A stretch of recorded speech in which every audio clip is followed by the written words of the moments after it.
All right, and we are live. Welcome, everybody. Good afternoon, everybody. It's an afternoon session today. Good afternoon, everybody. Thank you for joining us for another surf session. This is episode number 9 today. My name's Anthony Green. I'm here, as always, in sunny California. I lead the sales team here at Surfside, and I'm your host for today. For those that don't know Surfside, we're an advertising technology company. We help over 3,000 cannabis retailers and hundreds of brands to advertise their business compliantly online.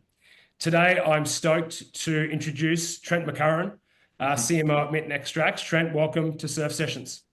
Thank you. Thanks for having me. I'm looking forward to chatting with you and answering your questions and hopefully sharing some insight on cannabis in Michigan, my home state, and potentially some other stuff too from my background. Awesome, mate. I know you will. I know you are going to. If you folks are joining from Michigan today, no doubt you would know and love this iconic brand. If you've been to Michigan and bought cannabis legally, you would have no doubt come across Mitten.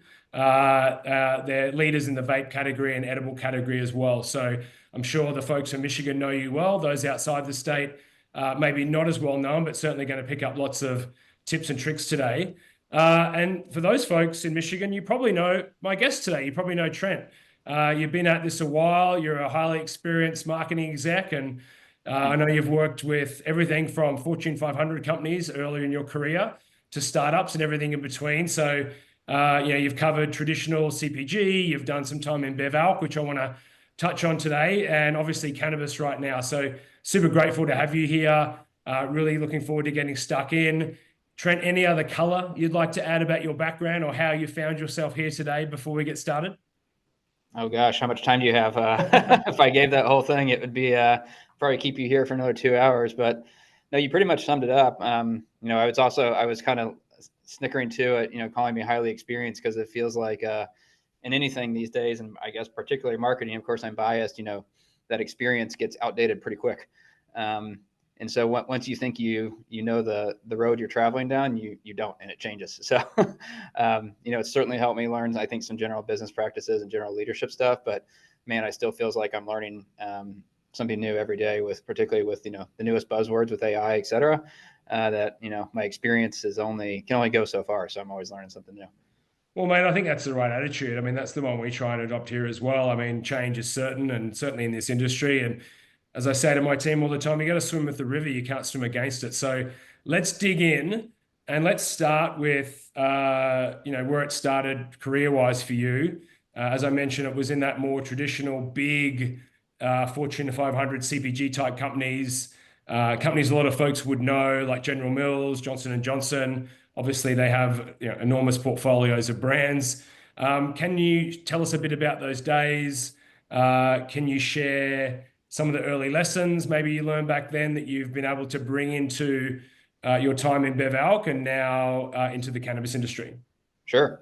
Well, yeah, I guess the quick, cliff notes of my career was be a big Fortune 500s at General Mills, and I went and got my MBA and went to Johnson and Johnson on the consumer product side, and then started to go smaller and smaller and different and more companies. But I went from Johnson and Johnson into wine and spirits with a family-owned company up in the New York City area called Deutsche Family Wines that had. I worked on Yellowtail wine, but they have Josh Cellars, which I think a lot lot of people know. That's right. As an Yellowtail. Australian, Yellowtail. Yeah, Um, double-edged sword that one for Australians, but go for on. sure, for sure.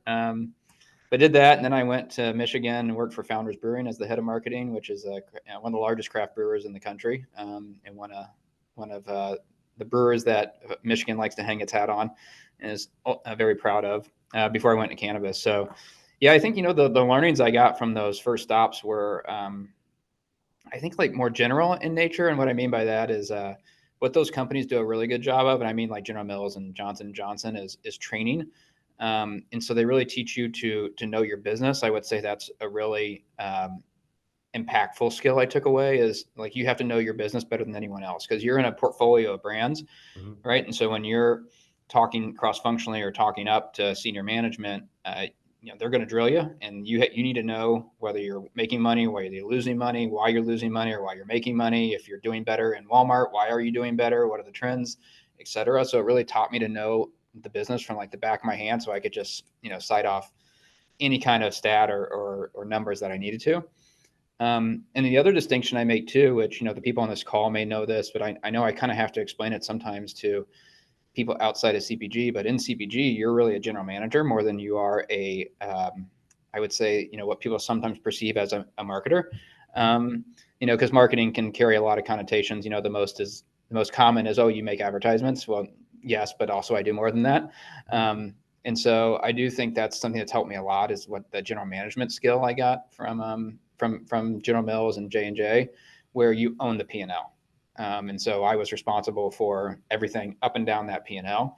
And that's the same kind of stuff I've brought here to Mitten, which I think they, my peers would have to tell me, but I think they appreciate that kind of diverse experience I bring of, it's kind of like that T-shaped leadership. If you've heard that term of, I'm really deep in marketing, but I know enough across all the functions to be dangerous.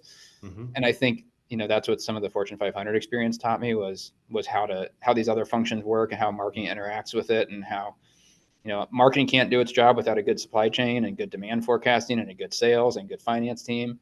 And so I bring a lot of that, I think, to the marketing roles I've been in, that, if you haven't had that experience, you may not have as much of that, but you may be stronger in other things that I'm not. So that's, I think, the biggest thing I've taken away is that general management experience and that leadership experience. But I love that. I mean, look, training, it's a big word here at our company. And then backing stuff up with the stats and the data. Have you been able to, I assume you have been able to bring that to the business and bring that to the industry? Because I think traditionally there was less of that. It was a bit more ephemeral. It was a bit more, throw stuff against the wall and see. But certainly our day-to-day, everyone at our company, we are very much held to data and statistics and numbers to back things up. Is that something that's proliferated across the business in your time there?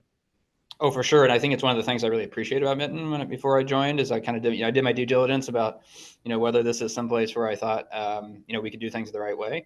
And we're data first. That's actually one of the questions I asked, was like, how do you make decisions?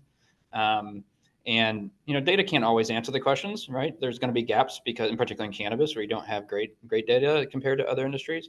But we start with the data first and see how far we can get, and then fill in the gaps with gut, instinct, anecdotal, whatever, qualitative. Mm-hmm. So we certainly do that. A lot of the stuff I'm in day to day is coming out of our wholesale sales, our headset data for the retail sales. But of course, all the wonderful data that Surfside gives us, of course. And I'm not just saying this because I'm on a Surfside webinar, but Surfside does give the best data of any of our partners in terms of performance and of our spend. And so that's actually one reason why we stick with Surfside, where we have cut in other places, but that's generally because we can't get a good tracking of what we're doing. And like I said, if I can't measure it, I don't know what's happening, and I have to have some kind of semblance of measurements. Yeah. So we do start with data first to make our decisions, and then fill in the gaps. Mate, I love that for a multitude of reasons. Thank you. It's very kind. It's always great to hear, because we're definitely held to that, and you got to measure what matters. I mean, otherwise you are just throwing stuff against the wall. You're the second guest in a row I've had that's come sort of from BevAlc. I had Chris Joseph on from Wild last time, and Chris has still some interest in that regard. It's not uncommon, right, for people to make that transition. So I'm really interested in the catalyst for the move into cannabis. I know Wellflower was where you started, some time at Cookies. To you, is that for you or for others? Do you think that's a logical step after BevAlc to move into cannabis? And was there, as we just talked about with the CPG stuff and the F500 stuff, what did you learn from that sort of pushed you or facilitated that transition into cannabis? Yeah, well, I did take a little bit of a circuitous route. So for the folks that don't know, Wellflower is actually my company that I started, and eventually we sold out of that, and that's when I went to Cookies, and now I'm here at Mitten. And you would think that BevAlc is a good training ground for cannabis, but I'm going to say I'm not sure anything is. Okay. Just because cannabis is so dynamic, as probably all the people listening know from being in the industry, or even if you're not, you'll find out. I do think BevAlc helps with like the path to market a little bit, because whereas in non-regulated industries where you can go D2C, you can do affiliate marketing, you have a bunch of tools at your disposal. You don't quite have that in alc, and you have even less in cannabis. Mm-hmm. So I do think it helped in terms of gaining distribution, how to gain distribution, how to work with retailers and give them something of value such that you can get on their shelves. Mm. And so that's something that's real big in alcohol, because again, you can't do anything if you're not on the shelf. And if you're not on the shelf, people can't buy you, no matter how good your branding and your marketing is. If they walk in there, they can't find you. So you're almost, in cannabis, you're marketing to, I would say, 3 different people: consumers, retailers, and budtenders. In alcohol, it's virtually the same. Your consumers, retailers, and distributors. Mm-hmm. And so and each of those people have different objectives and different things they care about. And so you're trying to message them all differently, right? And so I do think I brought that in, but Mm-hmm. man, Bev Alc just has so much more structure, and I don't mean structure. I mean structure that comes from years of existing. Mm-hmm. And so there's a lot more standardization. And so with cannabis, there's just not, right. So we're going to get there eventually, but it's going to be a slow road, I think, and it's going to take a while for us to get there. But that's what you don't have in cannabis, is I still had a lot of structure and Bev that I don't have. I don't have here. Yeah, well, So that's why you're there. You're helping build the structure, mate, and you're sort of building the plane as you fly it. I yeah. do love that concept of the path to market was your term there. And Mhm. then thinking about those different stakeholders is really critical, because you've got to cover off all three. And in some cases, you've got, obviously the brick and mortar experience and the e-com experience, which we'll get into a bit. I mean, safe to say you're settled at Mitten right now. Obviously, amazing brand with amazing products. 300 plus retailers in Michigan, I believe. So you've really carved out a really strong identity in that market. It's a, crowded market. I know you know that. There's lots of brands and lots of dispensaries and lots of consumer choice. Certainly game on out there, but you guys have obviously are standing above almost everybody else in that top echelon. So congratulations on that, and congratulations to you and the team. How do you, taking all that into account, that you're pretty solid, you're not resting on your laurels, I know. How do you think about continuing to build the brand today? So, you got more and more brands, I assume, flooding the market there, like we do here in Cali and everywhere else. So, what are you doing today, and what tactics are you using today that help you stand out both digitally and brick and mortar across those three different groups you touched on? Yep. Well, one, I can't take credit for getting us to where we are, because much of that was already done before I got here. So it's really to the team that that preceded me and that continues to do the work. So I have to give them props for getting into so many outlets, because that's probably the hardest part of the industry. I think what's helped Mitten a lot is, I think our value proposition is really good, and our product to back it up is really good. Hopefully, the people that consume it and agree. But if they don't, I'd love to know why, so we can make it better. But we offer a really good product at a pretty competitive price, and I like to think we over deliver on value, but we do it in a package that doesn't feel like you are compromising or buying quote unquote cheap. Mm-hmm.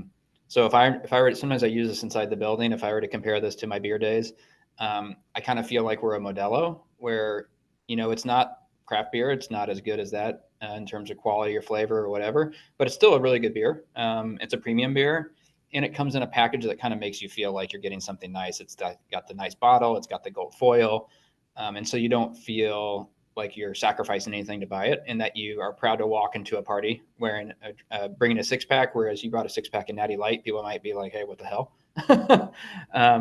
So I do think that's been kind of core to some of Mitten's success so far, is that just the nice package they've wrapped it up, literally and figuratively, and in the product they've delivered, that it constantly delivers and consistently delivers with quality, and something that you come to expect every time, and you're not let down. Um, I think your other question was around, like, what are we doing to try to build on that? Um, I actually think one of the challenges for the entire industry, and includes us, is creating a distinctive brand, Mm. and being about more than just the product we're putting out there, and how much THC is in it. Mm. So we actually are doing work right now. So I don't have a good answer for you right now, but we're doing work right now to try to establish, or what really is Mitten's purpose. Like, why do we exist as a brand beyond getting you high? And so, hopefully we'll have some stuff rolling out here at the end of the year that kind of speaks to that positioning. But to me, I think that's one of the big opportunities from a brand standpoint. Mm. And then, outside of that kind of uh, blue ocean thinking, I guess, for brand strategy, there's the other opportunities for us is getting better at our basic blocking and tackling with our best customers on execution. And Mm. that's where I think we've got more upside, right? Because right now, in cannabis, still we do things a lot by like the seat of our pants. And so a lot of my preaching also is around, hey, if we just give ourselves a little bit more time to work, we can execute better, create creative ideas, come to the top much better, and we'll have better execution. So it's now getting aligned with our top customers on that same thing. What is our planning cadence? What are we doing? What do we have in the hopper? What do you have in the hopper that we can both align on? And so at least we're getting our timing windows together and we're going to market together and we're all singing the same tune. And while that sounds really boring, it is, I think without that execution, no great creative idea is going to be any good. And so that is some of the stuff, I do bring from BevAlc again, is that execution element, again, providing retail value to your retailers of how you're bringing them more than just a good product, but you're bringing them in more traffic and you're bringing them in, well done execution on the marketing and sales front. Yep. Yeah, mate, we see more and more of that as the industry matures. Brands and retailers, key brands with their key retail, or brands with their key retailers, and retailers with their key brand partners really coming together and working more collaboratively to figure out how to drive more sell-through and so on and so forth. And shifting gears to that, obviously looking at the Michigan market, 300 plus retailers you're available in today, some amazing groups there as well. Looking through the digital lens, because obviously that's where my bias is, and I'm super interested in that. Interested in the digital consumer in Michigan, and how your retail partners are going about leveraging the digital customer, the e-commerce customer, and how you work in with them on that. Obviously, commerce media is a big piece of that, but can you talk through some of the digital channels, the digital strategies and tactics, and how you can collaborate on those with some of those key retailers? And some of it's actually be boring, I think, for my answer, because again, it's like the basic blocking and tackling, but some of it is, email marketing, right? So as you know, I get super frustrated with our social, and I get super frustrated with our ability to deliver sometimes on SMS too, right? So sometimes I feel like we're barking up the wrong tree, at least right now, for some of that stuff, and how much should we be investing in that stuff? Because the social, I think I've had our accounts taken down twice already in the last 6 months or last 3 months, something like that. And one we lost permanently. So I am focusing on the list that I can own. And so on the digital front, a lot of it's getting our email list up and going, because we did it, but not on a consistent cadence, and then doing the same with our retailers of leveraging their list along with their first party data, so I can better tailor those messages. And then obviously with vendors like Surfside, we're doing a better job with targeting there and investing in your platforms. And the reason why I really like Surfside, again, I wasn't told to say this, but the commerce media I love. I used to use Surfside before at previous companies for the programmatic offsite. And man, the commerce media just performs so much better because obviously you've got intent expressed already if you're on a menu. And then obviously the conversion is much easier. And so I'm real bullish on commerce media and like things too. So there's some retailers also that are pitching us on advertising on their stuff that's not Surfside, right? On in-store and their digital properties. And I'm real bullish on those. And I'm putting way more money towards that than I am anything else. Yeah, well, I mean, that's the zero moment of truth, right? Where the customer's ready to make a purchase decision. That's where you want to be, because if you're not there, then a competitor may be there. By the way, in-store screens, we've extended commerce media to in-store screens now. So there's inventory opening up there for you guys as well, because, state by state, obviously we're just talking Michigan today, but you've got states like New York where it's over 50% of transactions are e-com. You go to a state like Colorado and it's, somewhere between 10 and 20%. So, you've got to have your horses for courses there. Yeah, mate, what you guys are doing on commerce media is amazing. You've set yourself up for that by having those great retailers and those really strong partners who are active, throwing out some folks I know out there, obviously Jars, Loom, Quality Roots. There's a bunch of others that we love all you guys out there. But yeah, having your ads on those menus when a consumer's navigating there. I still use this example. I probably need to get a new one, but I use myself. I live in California. I love cannabis. I still walk into a dispensary and I'm overwhelmed. I mean, I think everyone almost is. There's just so much choice. It's the same thing when I hit a menu.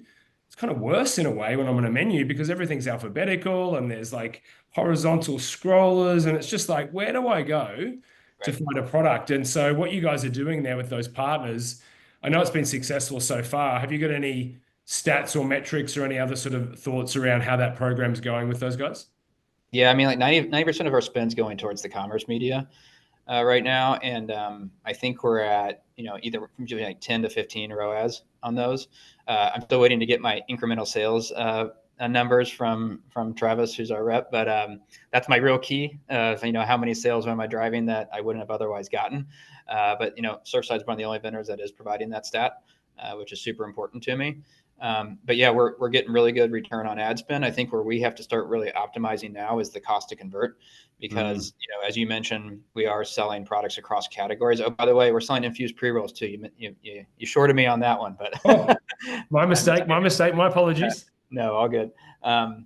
So one of the things we have to reconcile and optimize for is that the cost to convert on something I make higher margin on is obviously can be a little higher than something I don't, and now we got to look at our sales mix and our margin mix across that and optimize against our cost to convert. That's our next step to optimize. And that's the big thing, we were thinking about, this week and last week of, how we do that with Surfside. So that way we're not overspending on certain categories. Because, something like, I think like, you had Wild On last time and they're in a good position because I think they make pretty good margin on their products. But if you're a gummy manufacturer and you're operating at that, $3 to $5 price point, man, I'm not sure any ads are going to make sense for you at all, because your margin's so slim on that. And that's what we find too on our gummies.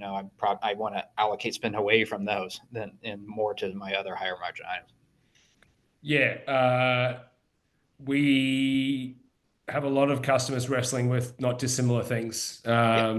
I was on the phone, I've been on the phone with a couple of MSOs today having not dissimilar conversations, and they're trying to, like you are, trying to compare apples to apples in this regard and figure out, what platforms, what spend, and what metrics. And ROAS, you just touched on, it's sort of like the default, I guess, for want of a better one right now, and it's an okay one. It's a good start, but looking at, to your point, sales lift, looking at just number of conversions, looking at even, you were number 3 last month, and now you're number 1 at jars in category, right? And so Right. that's all insights and reports we're bringing to the platform Yeah. based on really great feedback from you folks, because that's what you need, right? Money Yeah. is, it's not like General Mills and Johnson budgets here, right? Like you guys have I to wish. every Yeah. single dollar, and you might have a new initiative in the business. It's completely removed from marketing that you need to find funds for, right? And it's just there's a lot of competing priorities there. So I love that you touched on ROAS, but we can go a lot further and a lot deeper to make sure that every dollar you guys are spending is going the right place. Yeah. Well, there's also indirect measures too that Surfside has influence on, but can't measure that we are measuring. And what I mean by that is our brand health measures. So we did, when I first got here, we did field a custom study to look at our brand health measures or brand equity measures, whatever you want to call them. So we have a baseline now. And the idea is, we get our baseline, we do some activities, we spend against it, and then we see if that baseline moved. So that's where you'll get some of the, I would say more intangible measures of awareness, consideration, trial, conversion, loyalty, et cetera. Some of the brand perceptions and attributes that we're trying to influence to see if we actually move the needle. So that's a thing. Can I attribute it all to Surfside? I don't know when I get those results back, but when I do get them back, I can see if we did make a dent on it, and then assume that it came from the mix of our marketing activities and the messaging we're putting out. So I think that's probably something else that is not maybe considered in some of these conversations, of these other indirect measures that we know will lead to market share and sales, but over a longer period of time. So I think that's more the brand marketing versus performance marketing, discussion and debate there. But that stuff's, coming from my background, that's core to probably some of my training too, is how am I moving the needle on those things? Well, I know there's a lot of people at Surfside, they're going to want to clone you based on those remarks, because getting the mix right, looking at the full funnel, multi-touch attribution, and mapping out that whole, I mean, that's what every other industry does. Right. And it's one of the fun parts about this industry is we're able to bring those processes and systems in, but not everyone's thinking that way. And it's music to our ears when we hear it, because the reality is, yes, everyone wants to drive conversions. Yes, everybody wants to return on their investment, 100% bottom of the funnel. It doesn't just happen. There are other considerations and other channels, frankly, as well, that we need to bring in and put into the mix. And love hearing those remarks. Mate, shifting to, and this is, by the way, we're getting towards the end here. So folks, if you have any questions for Trent or for me, ping them in the Q&A box there, and we'll get to a couple here in a few minutes. But a couple more questions, Trent, for you from us first. Sure. Looking through the consumer lens, so we're looking through the brand lens. We talked about the retailers, and you touched on this. The bud tenders we're not going to talk about today, but the consumers. So, Hmm. what are the consumer trends? So, looking from their perspective at the breadth of options for them and the price compression and all the things that they take in consideration when they're making a purchase. So, what are you looking at around, product types they're buying, different demographics? It's not all, as we all know, it's not just stoners. There's a wide variety of different consumers that are coming online. They're making their first purchases, even in states like Michigan. They're coming in from interstate as well, right? Hmm. And they're trying legal cannabis or maybe cannabis for the first time. So, what are some of those consumer trends that you can maybe touch on lightly? And then ahead, how are those trends going to change moving forward? Yeah. Well, there's an obvious one for anyone who's participating in the Michigan market or probably similar markets, which is the price to value ratio. So you're seeing a lot of large format product come out. We just released a 3 gram vape um, because that's where the market's moving. Some people think the 1 grams are going to go away. I don't think so. Actually, I think they're going to stay around. They'll probably still be the bulk of the market, but that's for sure a trend you see in the buying patterns and the buying behaviors and the retail data is moves to more volume for your money essentially. Um, I think the other one that I think is longer term, and I don't even have an answer or position on this for Mitten yet, but I'm thinking about it a lot, is hemp derived products. The Mm. regulatory framework is obviously very patchwork, and some are probably going to get closed, and some are not probably going to stay open. I'm not even sure it's something Mitten would want to play in, and I'm not even saying we will, but I think about it a lot because it's going to affect the path to market a lot, and I think if anything has an opportunity to disrupt um, our business model, every marijuana company in Michigan's business model, it's that. Because if Mm. you look at a state like Minnesota, where you can go and buy hemp derived THC at Total Wine, at the liquor stores, and I think at the grocery stores, or man, that's just a much easier and barrier free purchase than Mm. having to make a special stop at a dispensary, particularly for somebody who's maybe not a heavy user or a veteran user. That's a much more palatable, I think, purchasing experience than going to a dispensary. So I think a dispensary for somebody who hasn't really used it is obviously inconvenient. It's an extra stop, but two, there's some apprehension there as to what to expect. How do I navigate it? I don't know what all these things are. As you said, when you walk in, there's so many brands and so many products, it can be hard to navigate it, even with the best bud tenders and educational program that a dispensary may have. So I think about that a lot. And I would say there's just an interesting stat I'll share as part of this custom equity study we did do was looking at consumption patterns.